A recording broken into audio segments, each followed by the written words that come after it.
This time on Poll Hub, by all accounts, Joe Biden will be sworn in as president in January, and then what? Since FDR, plenty of presidents have talked about and been judged on their first 100 days in office. Biden's to-do list is very long, but what are his chances of getting to very much of it? We're going to take a look.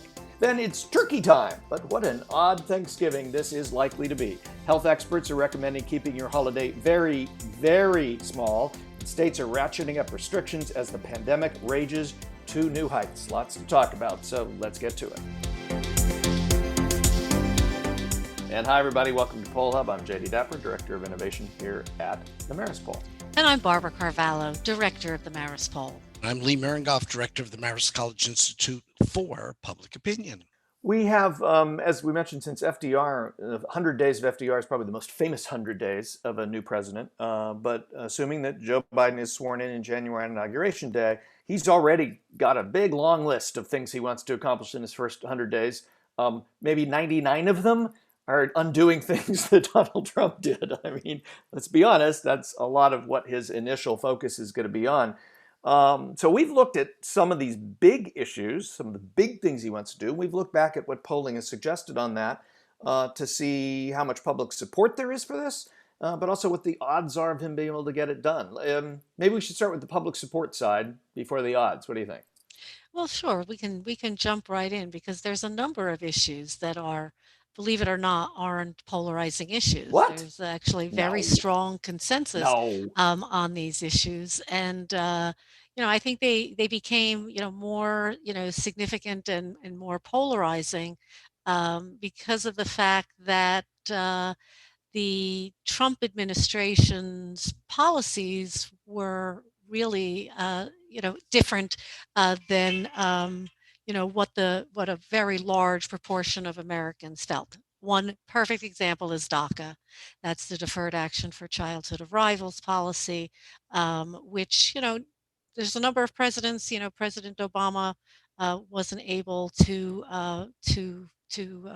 wrap that up during his term.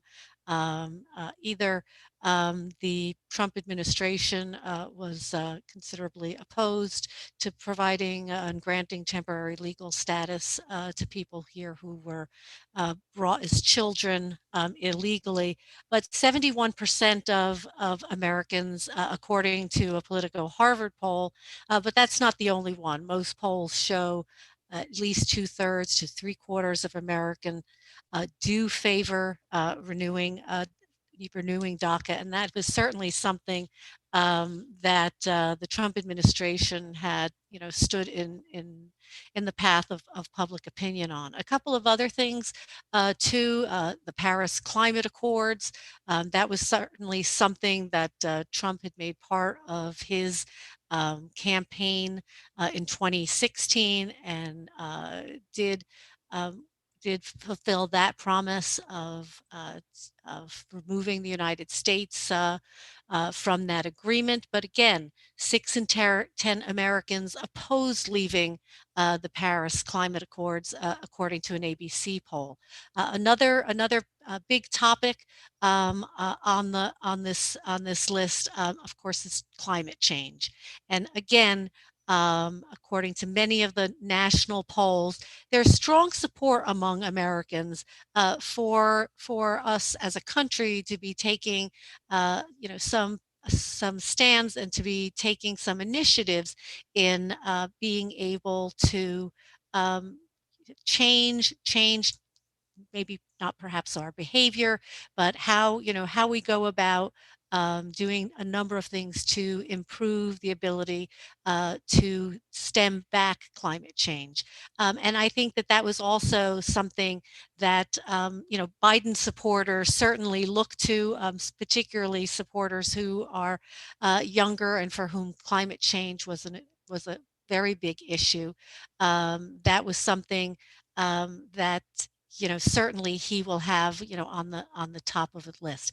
Other issues, family separations at the border. There's strong public opinion to keeping families together and making sure laws can do that. And then the funding of the construction of the border wall. Although that was certainly kind of a meat and potatoes issue for Trump, it certainly wasn't one that had a majority opinion. So, there's a number of things here that are on Joe Biden's plate, that he has he has strong support from many Americans for, another one being rejoining the World Health Organization.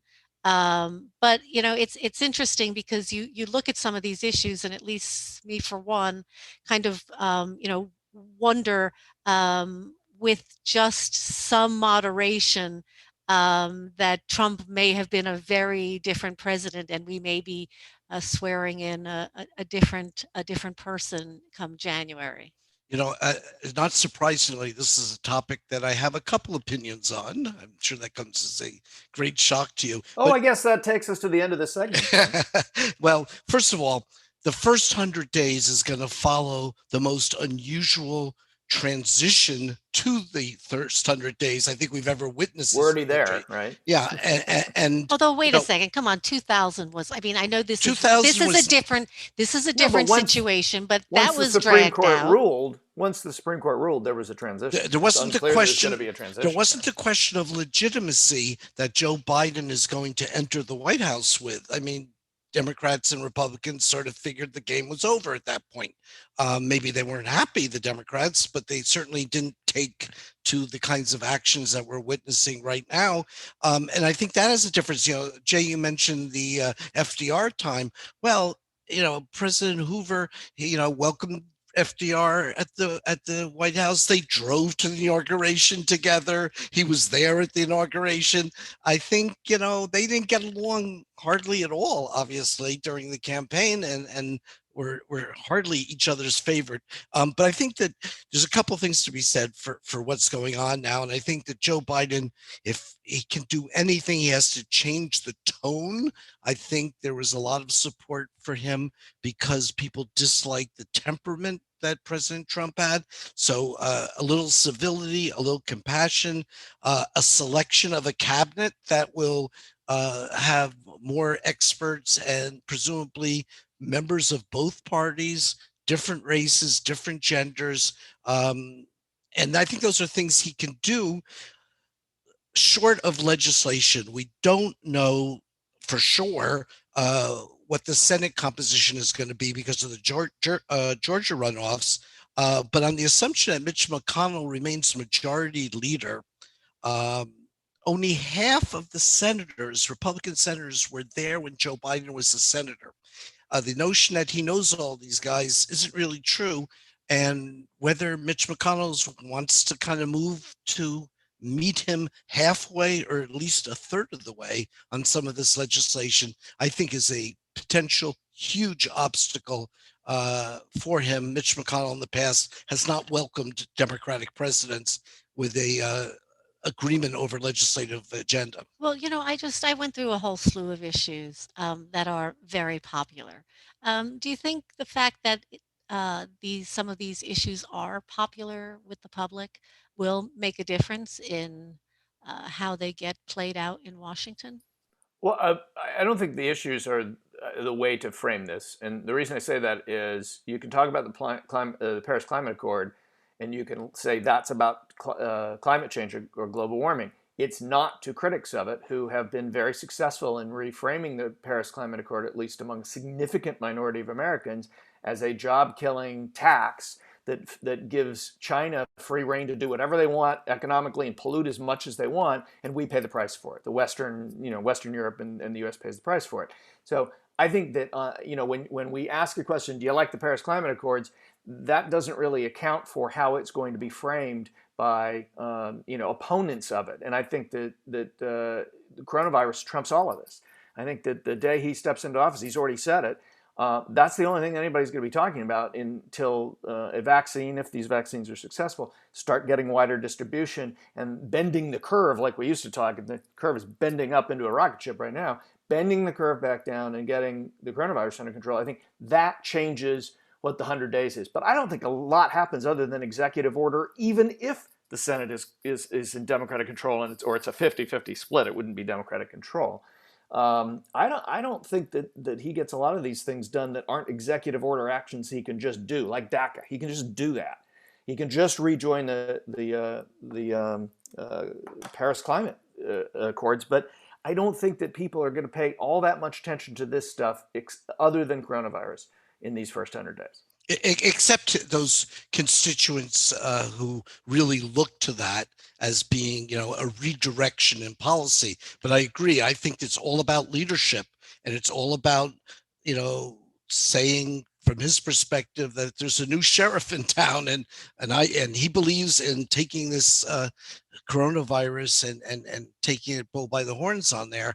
And right now unfortunately, tragically, we're going into a very dark period as the vaccine looms nearer over the horizon. We have this terrible 2 months to get through, and that's what Joe Biden's going to be welcomed with. Welcome, obviously, not being the right word there, but that's what he's going to have to face. Look, in 2008, in 2009, Obama came in with the Great Recession, one of the worst economic, situations that a president could join. So it's not unprecedented. But I do think here's the other thing about the first 100 days that's going to be the thing that we may not be thinking about right now, but I think is going to be the most remarkable. We're not going to be talking about the president of the United States every hour of every day. We're not going to be looking at Twitter. We're not going to be watching. He is not going to be the center of attention.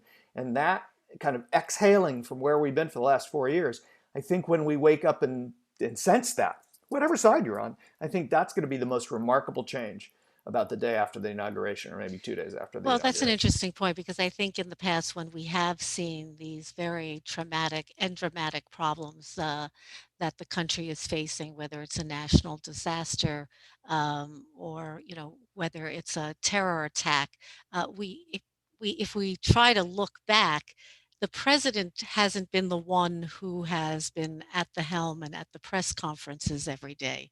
And given this particular health crisis, normally we do look to the health experts to guide us, the Surgeon General of the United States, the head of the CDC.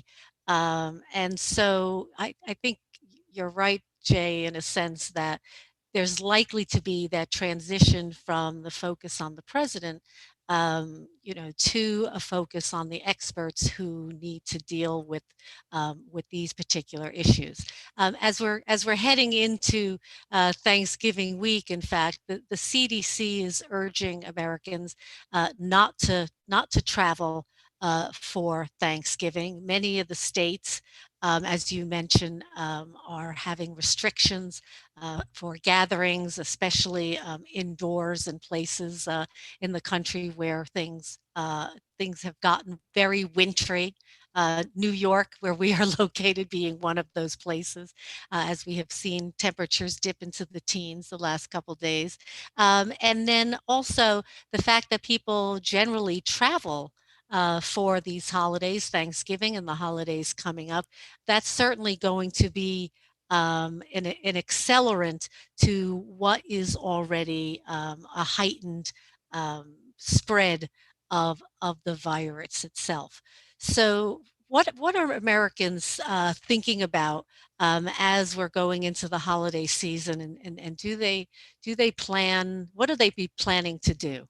Well, I did see in some of the poll numbers, those ones that we have put together just recently, a handful of people, 4% nationally, think they're going to get together with more people this year than they did last year.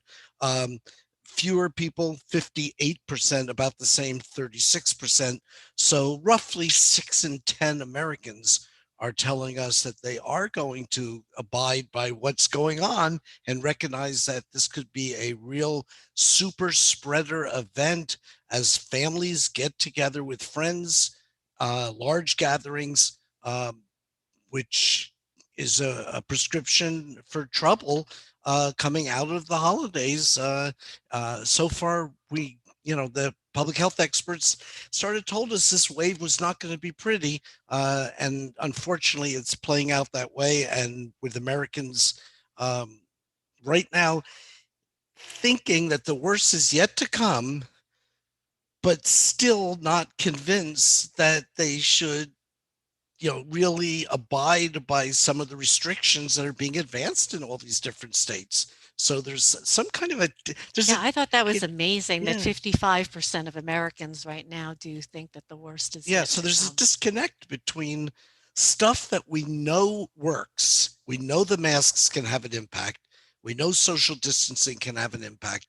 And people are worried about this. And yet in the country, which is, getting very hot and red all around, there still isn't this total. This is in terms of Yeah. the virus, not in terms of Yeah, no, this politics. is definitely the virus.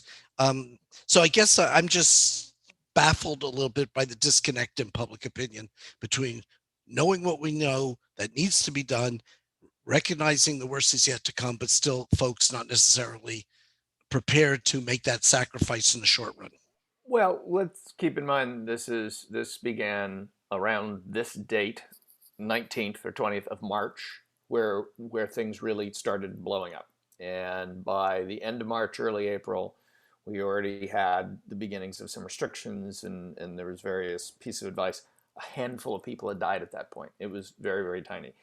We have been doing this for a very long time, and I do think one thing that I've noticed is that we focus a lot on the US and what's happening here and the partisan divide and the different states and how people are reacting based on their politics to this. But there are very few countries in the world that have, whatever their politics, that have done a very good job of this. The ones that have done a good job are islands, Australia and New Zealand, where you just shut off the airports and you've solved a lot of problems.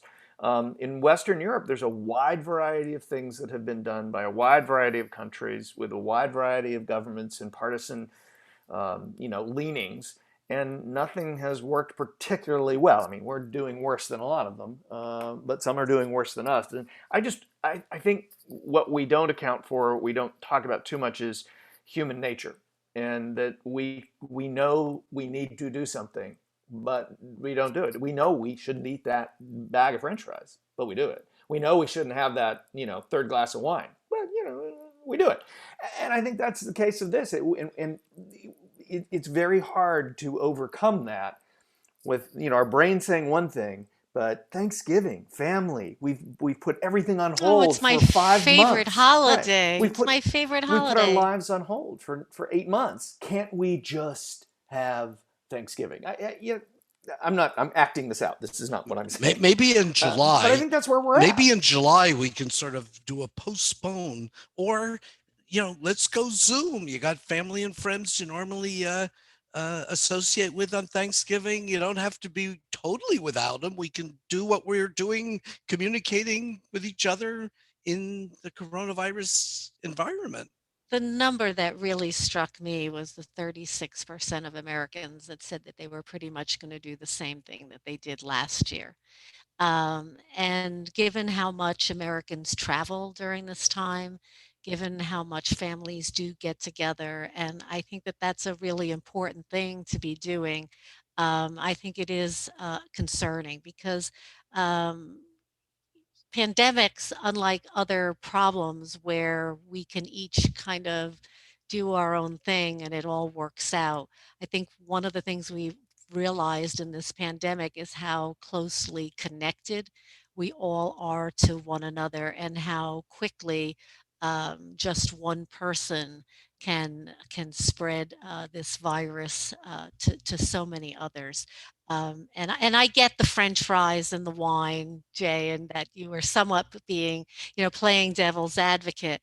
But this has real serious repercussions, particularly for older family members that may very much want to partake in the festivities. I know my dad, at 90, doesn't want to, give up what he thinks of as always his, last holiday that he's going to be celebrating with everybody. But on the other hand, I think there needs to be caution so that it isn't the last holiday that we are spending with each other. And the Associated Press just did a poll last month about whether Americans would stay at home if they were required to, except for doing essential errands, which is much stronger than, just have fewer people for Thanksgiving, but ultimately maybe the shutdown that we're going to require. And there you've got 43% say sure, 41% say nope. And so the country is very divided about how far you're willing to go. It gets back to your nature comment, Jay, earlier, and what Barb, you're saying about the favorite parts of these holiday season. It's a huge sacrifice. We've been hunkered down for around 8 months. The end zone is now in sight with the vaccine, and it almost seems like it's making it harder to now sacrifice more as we're getting closer, rather than say we've invested so much, let's just get to the a couple more months and then we can be past this. Well, as the Paul Simon song, I'm dating myself, but the closer your destination, the more we're slip sliding away. I thought you were going to do Kodachrome. I was like, how's she going to work Kodachrome? Anyway, that'll do it for this edition of Poll Hub. Poll Hub is a production. That'll definitely do it. Yeah, we both dated ourselves. So. Poll Hub is a production of the Marist Poll at Marist College in Poughkeepsie, New York. Mary Griffith is our executive producer, Casey Schaff, our editor, and Amelia Morel, Leo Maries, Madeline Jones, and Marcella Bettman, our production assistants. And we want to thank the Roper Center Archives at Cornell, who we thank each week for providing us the ability to look back at survey questions over time and those findings that were had from those polls over the decades. And if you have any questions or comments, please reach out to us on social media.